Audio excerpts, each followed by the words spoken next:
School को आज के लेक्चर में शुरू करते हैं। इसमें हम ये 4 थिंकर्स के बारे में पढ़ेंगे, बेंथम, ऑस्टिन, हार्ट एंड केल्सन। लेकिन छोटी सी इंट्रो के बाद एक्शन।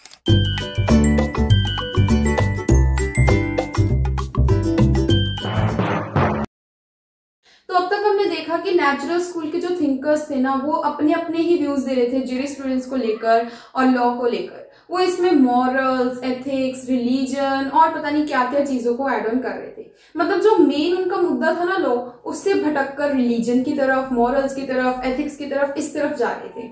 लेकिन जो एनालिटिकल स्कूल है ना, ये नेचुरल स्कूल के बिल्कुल ऑपोजिट है। ये कहता है that this is the law and हम बस इसको ही स्टडी करेंगे कि जो हमारे पास एग्जिस्टिंग लॉ है उसको। हमें इसकी हिस्ट्री से कोई मतलब नहीं, हमें नहीं पता कि इसमें मॉरल्स हैं, एथिक्स हैं, हमें उस चीज से कोई मतलब नहीं। बस हमारे पास जो एग्जिस्टिंग लॉ है हम उसको पढ़ेंगे, क्योंकि अगर हम दूसरी चीजों को पढ़ेंगे तो हमारे पास जो मेन मुद्दा है हम उससे भटक जाएंगे। इसलिए जो हमारे पास एग्जिस्टिंग लॉ है हम उसके बारे में ही डिस्कस करेंगे। ये लॉ कहाँ से आया और ये लॉ कैसा होना चाहिए, इस चीज से हमें कोई भी मतलब नहीं है। ये कहता है एनालिटिकल स्कूल। बिल्कुल सीधी सादी अप्रोच है जी स्कूल की, और क्योंकि ये सीधी सादी अप्रोच है इसलिए इसे हम बोलते हैं पॉजिटिव अप्रोच। तो ये जो स्कूल है ये पॉजिटिव अप्रोच को फॉलो करता है। अब क्योंकि ये पॉजिटिव अप्रोच को फॉलो करता है इसलिए स्कूल को हम पॉजिटिव स्कूल भी कहते हैं। और ये जो पॉजिटिव स्कूल है इसमें जो पॉजिटिव वर्ड है ये पॉजिटिविज्म के ऊपर बेस्ड है, ठीक है। और जो पॉजिटिविज्म वर्ड है ये पॉजिटम से डिराइव हुआ है। और पॉजिटम का मतलब क्या है? एज इट इज, कि जो लॉ है हम उसको एज इट इज स्टडी करेंगे। हम उसमें अपनी तरफ से कुछ भी ऐड ऑन नहीं करेंगे, ना हम और कोई डिफरेंट चीजों को पढ़ेंगे। बस जो लॉ है as it is we are going to study that, ठीक है। और ये जो पॉजिटिविज्म टर्म है ये सबसे पहले यूज करी थी ऑगस्ट कॉम्टे ने। आई होप इतना क्लियर हो गया। अब इस स्कूल के और भी बहुत सारे नाम रखे गए। ये सारे नाम है positive thought, positive school, imperative school, Austinian school. और इस स्कूल के फाउंडर और फादर के बीच में हमेशा थोड़ी सी कंफ्यूजन सी रहती है। एक्चुअली हुआ क्या कि इस स्कूल में मेन कंट्रीब्यूशन, जो मेन थिंकिंग थी वो किसकी थी? वो थी ऑस्टिन की, वो जॉन ऑस्टिन की थी। क्योंकि वो जॉन ऑस्टिन की थिंकिंग थी इसलिए क्या कहा जाता था कि जो जॉन ऑस्टिन है वही इस स्कूल के फाउंडर हैं, फादर हैं। और उनको इतना सम्मान दिया गया कि उन्हीं के नाम पर ऑस्टिनियन स्कूल भी, मतलब उन्हीं के नाम पर इस स्कूल का नाम रख दिया गया ऑस्टिनियन स्कूल। अब कई लोग कहते कि ऑस्टिन इस स्कूल के फाउंडर नहीं हो सकते। क्यों? क्योंकि आप ऑस्टिन की थ्योरीज पढ़ो, जो भी उन्होंने थ्योरीज दी है ना वो सारी की सारी बेंथम से इंस्पायर्ड है। मतलब हम ऐसे नहीं कह रहे कि उन्होंने जो बेंथम ने कहा वो ही सारा का सारा एक्सप्लेन कर दिया। उन्होंने अपनी थ्योरीज भी दी लेकिन वो इंस्पायर्ड बेंथम से हैं, ठीक है। तो मेन फाउंडर कौन हुए इसके? बेंथम, ठीक है। तो कई जगह पे आप देख सकते हो कि फाउंडर की जगह ऑस्टिन लिखा होगा, कई जगह पे बेंथम लिखा होगा। और इसके फादर कौन हुए? Austin. Austin is the father of analytical school और इन्हीं के नाम पर ऑस्टिनियन स्कूल है। और ऑस्टिन ने यहाँ पर एनालिटिकल स्कूल में ही लॉ के बारे में एक बहुत बड़ी चीज कही जो कि लॉ को बाकी चीजों से डिफरेंट करती है। इन्होंने कहा दैट लॉ इज कमांड। जो लॉ है वो कमांड है, लॉ इज अ ऑर्डर, ठीक है। और बस हमारा काम है उस ऑर्डर को फॉलो करना, यही है लॉ कमांड। इसमें कोई एथिक्स, कोई मॉरल कुछ भी नहीं है, बस लॉ इज ऑर्डर। ये कहा जॉन ऑस्टिन ने। आगे चलते हैं, बात कर लेते हैं हम जेरेमी बेंथम के बारे में। इनका ईयर ऑफ बर्थ देख लीजिए 1748 से लेके 1822 तक। पिक्चर तो आप यहाँ पे देख ही रहे हैं। और ये थे एक यूटिलिटेरियन। यूटिलिटेरियन कैसे थे वो भी हम डिस्कस करेंगे। ये एक इंडिविजुअलिस्ट थे, वो भी कैसे थे वो भी हम डिस्कस करेंगे, ठीक है। और ये एक ऐसे फर्स्ट पर्सन थे जिन्होंने पहली बार इंटरनेशनल लॉ वाली टर्म को यूज किया था। नेक्स्ट इनके फेमस वर्क्स आपको पता होने चाहिए। Chrestomathia, an introduction to the principles of morals and legislation, limits of jurisprudence defined, deontology together with the table of the springs of action on utilitarianism. तो ये था इनका जेरेमी बेंथम का इंट्रो। आगे चलते हैं, ये एक यूटिलिटेरियन कैसे थे, इंडिविजुअलिस्ट कैसे थे और इन्होंने क्या बताया यहाँ पर जो एनालिटिकल स्कूल में इंपॉर्टेंट है। अब जेरेमी बेंथम यूटिलिटेरियन कैसे थे? क्योंकि इन्होंने दी थी theory of utility. Theory of utility में इन्होंने क्या कहा कि हमें एक ऐसा लॉ ही बनाना चाहिए जो ज्यादा यूटिलिटी देता है, जो ज्यादा प्लेजर देता है। तो ये जो थ्योरी ऑफ यूटिलिटी थी ये एक प्रिंसिपल के ऊपर बेस्ड थी कि ऐसा लॉ बनाइए जो मैक्सिमम प्लेजर दे मैक्सिमम पीपल को, maximum pleasure to maximum people. तो अब वो कैसे पता लगे कि कौन सा लॉ कितना प्लेजर दे रहा है, उसके लिए इन्होंने एक कैलकुलस भी बना के रख दिया, जिस कैलकुलस का नाम रखते हैं यूटिलिटेरियन कैलकुलस या फिर हेडोनिस्टिक कैलकुलस भी से कहते हैं। ठीक है, तो यहाँ पर कहते हैं इन सारे फैक्टर्स को हम अगर ध्यान में रखेंगे तो हम ये कैलकुलेट करके रख सकते हैं कि कौन सा लॉ अच्छा है या बुरा है, क्या वो सोसाइटी को ज्यादा प्लेजर दे रहा है या नहीं दे रहा, तो हमें वो करना चाहिए फॉलो या नहीं करना चाहिए। ठीक है, तो कौन से इन्होंने ये फैक्टर्स दिए यहाँ पर, जैसे कि इंटेंसिटी, कि जो भी आप लॉ वगैरह बना रहे हो वो कितना इंटेंस है, ठीक है, कितना ज्यादा स्ट्रॉन्ग है, कितनी ड्यूरेशन तक वो प्लेजर दे सकता है, कितना सर्टेन है या अनसर्टेन है, रिमोटनेस उसकी देखिए, उसकी प्योरिटी देखिए, उसके चांसेस देखिए एंड एक्सटेंट भी देखिए। इन सभी फैक्टर्स को ध्यान में रखते हुए पहले इन सभी फैक्टर्स के ऊपर उस लॉ को कैलकुलेट करें और फिर देखिए कि वो कितना प्लेजर लोगों को दे सकता है। अगर उसकी रेटिंग अच्छी जाती है या पॉजिटिव वे में जाती है तो आप उसे फॉलो कर सकते हैं। ठीक है, तो ये बताया जेरेमी बेंथम ने। तो देख लेते हैं आप ये इंडिविजुअलिस्ट कैसे थे। इकोनॉमिक्स में ना एक कॉन्सेप्ट होता है लेसर-फेयर सिस्टम, जो कहता है कि मार्केट की फोर्सेस जो होती हैं, डिमांड एंड सप्लाई, उनके ऊपर ही बेस्ड होनी चाहिए। मार्केट प्रोडक्शन वगैरह उसी के हिसाब से होनी चाहिए मार्केट में। ठीक है, तो मतलब कि फ्री होनी चाहिए, डिमांड एंड सप्लाई के ऊपर ही बेस्ड होनी चाहिए। ठीक है, तो ये कहता है लेसर-फेयर सिस्टम। और जो हमारे जेरेमी बेंथम हैं ये इंडिविजुअल की फ्रीडम के ऊपर भी ज्यादा फोकस करते थे, ज्यादा सपोर्ट करते थे और लेसर-फेयर सिस्टम को भी सपोर्ट करते थे। सो इसलिए इन्हें इंडिविजुअलिस्ट कहा जाता है।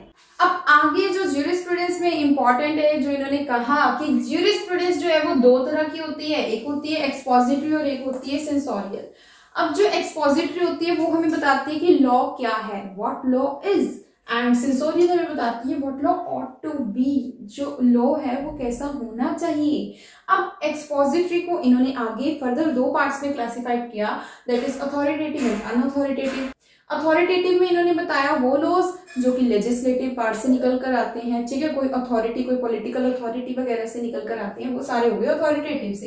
एंड अनअथॉरिटेटिव जो टेक्स्ट बुक्स वगैरह से आते हैं, जैसे हमारे स्क्रिप्चर्स हो गए, रिलीजियस स्क्रिप्चर्स, रिलीजियस बुक्स वगैरह हो गई। ठीक है, तो ये बताया जेरेमी बेंथम ने सारा ज्यूरिस्प्रूडेंस के बारे में। और ये तो हमने नेचुरल स्कूल में भी पढ़ा था कि जेरेमी बेंथम ने नेचुरल स्कूल को सिंपली नॉनसेंस बोल दिया था, सिंपल नॉनसेंस अपॉन स्टिल्स।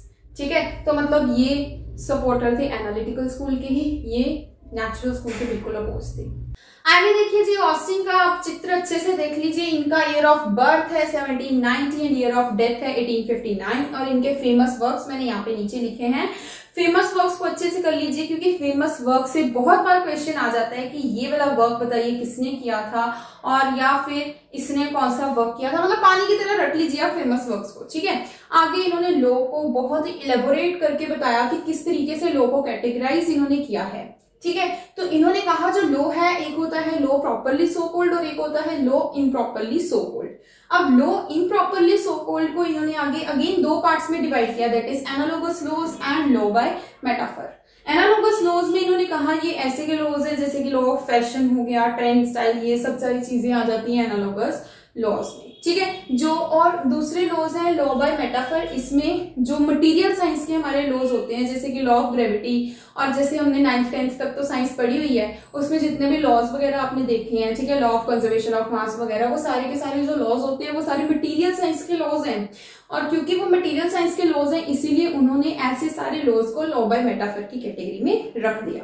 ठीक है, और फिर इन्होंने कहा कि ये वाले जो लॉज हैं एनालॉगस, लॉ बाय मेटाफर, ये सारे के सारे लॉ इम्प्रॉपरली सो कॉल्ड कहे जाएंगे क्योंकि ये इनसे हमारा ज्यूरिस्प्रूडेंस का कोई लेना देना नहीं है। अब लेना देना किनसे है, अब इधर से देखते हैं। लॉ प्रॉपरली सो कॉल्ड को इन्होंने अगेन दो पार्ट्स में डिवाइड किया, law of God and human laws. Law of God तो बोला कि जो भगवान ने ह्यूमंस के लिए बना के दिया है law, that is law of God, और वो तो वी डोंट नो। ठीक है, ऑफ कोर्स हमारे रिलीजियस स्क्रिप्चर्स वगैरह में जो लिखा है हम उसे ही मानते हैं, बाकी हमें नहीं पता। और जो ह्यूमन लॉज है, ह्यूमन लॉज को अगेन इन्होंने दो पार्ट्स में डिवाइड किया, that is positive laws and other laws. Positive laws कौन से? ये वो लॉज जो कि किसी सुपीरियर अथॉरिटी ने लोगों के लिए बनाए हैं, किसी पॉलिटिकल अथॉरिटी ने लोगों के लिए बनाए हैं, ठीक है। और अदर लॉज में ये वो लॉज जो कि किसी भी पॉलिटिकल अथॉरिटी ने नहीं बनाए हैं लेकिन still people do follow them. तो ऐसे लॉज कौन से हो सकते हैं? जैसे कि मोरालिटी, किसी ने नहीं बनाई है लेकिन still we do follow them. Being nice, we do follow them, ठीक है। इस तरीके के लॉज, तो वो सारे अदर लॉज हैं। अब इन्होंने कहा कि इतनी सारी इलेबोरेशन जो मैंने दी है लॉ को कैटेगराइज करके, इसमें ज्यूरिस्प्रूडेंस में जो लॉ मैटर करता है स्टडी करने के लिए वो है सिर्फ और सिर्फ पॉजिटिव लॉज जो कि एक सुपीरियर अथॉरिटी ने बनाए हैं लोगों के लिए। बाकी और कोई भी ज्यूरिस्प्रूडेंस में मैटर नहीं करता। अब लॉ की कैटेगराइजेशन तो इन्होंने दे दी, अब इनके हिसाब से लॉ का मतलब क्या है, इस लॉ का मतलब क्या है वो देखते हैं। अब फर्दर इन्होंने क्या लॉ की डेफिनेशन दी, जिसे मैंने एक इक्वेशन के रूप में यहाँ पे लिखा है कि law is the command of sovereign backed up by a section. जिसका मतलब क्या है, सबसे पहले तो सॉवरेन का मतलब देखिए इन्होंने क्या बताया। इन्होंने कहा कि हर पर्सन दूसरे पर्सन की रिस्पेक्ट करता है, उसके ऑर्डर्स को फॉलो करता है एक पूरी पॉलिटिकल हायरार्की में। देखिए ना, हमारे जैसे हम इंडिया में ही ले लें तो गवर्नर है या प्रेसिडेंट, हम गवर्नर वगैरह जो है वो प्रेसिडेंट को या जस्टिस को आगे फॉलो करते हैं, ठीक है, उनकी रिस्पेक्ट करते हैं, उनके ऑर्डर्स को फॉलो करते हैं, ठीक है। और प्रेसिडेंट आगे फर्दर किसी की नहीं करता। तो इस तरीके से जो फर्दर किसी की भी आगे ऑर्डर्स को फॉलो नहीं करता है, जिसके ऊपर ऐसे कोई भी फाउंडेशन नहीं है, दैट इज सॉवरेन, जो ऑस्टिन ने बताया, ठीक है। तो सॉवरेन जो है वो कमांड देता है, जो ऑर्डर देता है उस ऑर्डर को, उस कमांड को कहते हैं हम लॉ, ठीक है। और अगर हम उस कमांड को फॉलो नहीं करेंगे तो हमारे ऊपर सैंक्शन लगा दी जाएगी, हमारे को पनिशमेंट दे दी जाएगी। तो मतलब इनके कहने का मतलब क्या था बेसिकली कि जो लोग है ना, वो लोग क्यों लॉ को फॉलो करते हैं? सैंक्शन के डर से, पनिशमेंट के डर से। आगे इन्होंने कहा कि कुछ ऐसी चीजें हैं जिन्हें हम कमांड में नहीं रख सकते, ठीक है, जैसे कि एक्सप्लेनेटरी या फिर डेक्लरेटरी लॉज। जैसे कि जजेस वगैरह जो होते हैं वो जो भी लॉ बताते हैं, वो जो भी मतलब आगे फैसला लेते हैं, हम उसे कमांड नहीं कह सकते, हम उसे लॉ नहीं कह सकते इनके हिसाब से। क्यों? क्योंकि वो एग्जिस्टिंग लॉज को ही एक्सप्लेन करते हैं, ठीक है। दूसरा अमेंडमेंट्स, अमेंडमेंट कोई भी आती है, कोई भी हम अगर किसी लॉ में अमेंड करते हैं, चेंज करते हैं, तो मतलब हम उस अमेंडमेंट को लॉ या कमांड नहीं कह सकते। क्यों?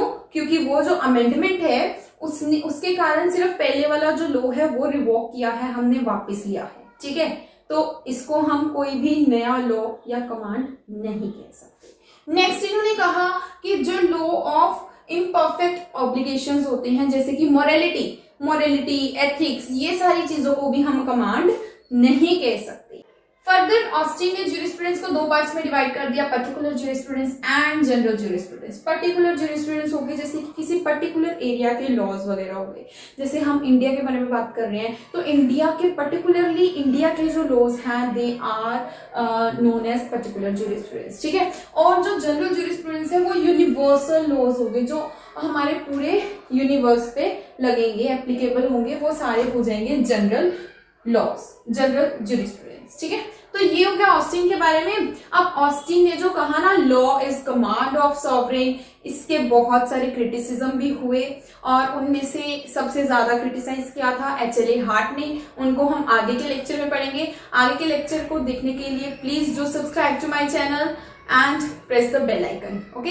लाइक कर दीजिएगा, शेयर कर दीजिएगा। हम मिलेंगे अपने नेक्स्ट लेक्चर में, तब तक के लिए बाय बाय गाइस। इस लेक्चर का पार्ट 2 भी आएगा। और हाँ, मुझे इंस्टाग्राम के ऊपर भी फॉलो कर सकते हैं लीगली अपडेटेड रहने के लिए। इंस्टाग्राम का यूजर नेम आपको स्क्रीन के ऊपर यहाँ कहीं पे भी दिखाई दे रहा है, अदरवाइज डायरेक्ट लिंक नीचे डिस्क्रिप्शन बॉक्स में मिल जाएगा। ज्यूरिस्प्रूडेंस की प्लेलिस्ट का लिंक भी नीचे डिस्क्रिप्शन बॉक्स में मिल जाएगा। And yes, paid notes for law of contract, law of torts and jurisprudence are available. आप मेरे से कॉन्टेक्ट करके वो नोट्स ले सकते हैं। Thank you so much for watching. Bye bye.